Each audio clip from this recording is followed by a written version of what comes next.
So after hearing the news about Jussie Smollett's arrest from his false report, I got to thinking about how we can handle such a challenging situation. On one hand, we know that most people that make a report about some sort of abuse are telling the truth. On the other hand, when there's liars out there that make these false claims, it really hurts everyone else.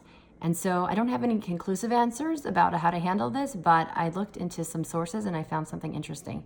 So first, in Masechet Peah, in the Mishnah, it says that someone that pretends to have a handicap will end up getting that handicap.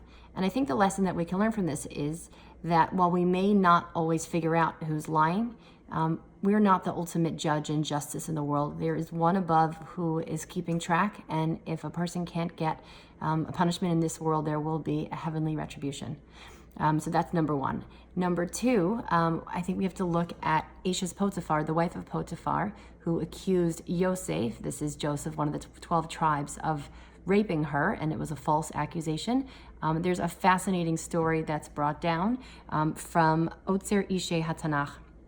What it says is that Potiphar's wife took egg whites and spread them on her bed, telling everyone that it was Yosef's admission. This is insane, people, that this was happening there. And her husband asked the local priest to look into what happened, and they investigated and they realized it was egg whites. And then they put Yosef in jail instead of killing him, which was the normal punishment.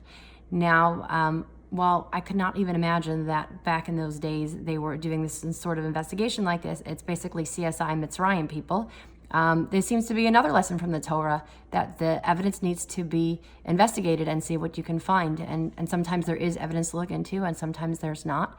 But it's a really tough thing because sometimes it's he said, she said, or he said, he said, or whatever it is. And we don't have a way of knowing. So what do you think? How can we handle the possibility that sometimes people may be lying when most people are telling the truth? What's the best way? What's the fairest way to deal with these situations?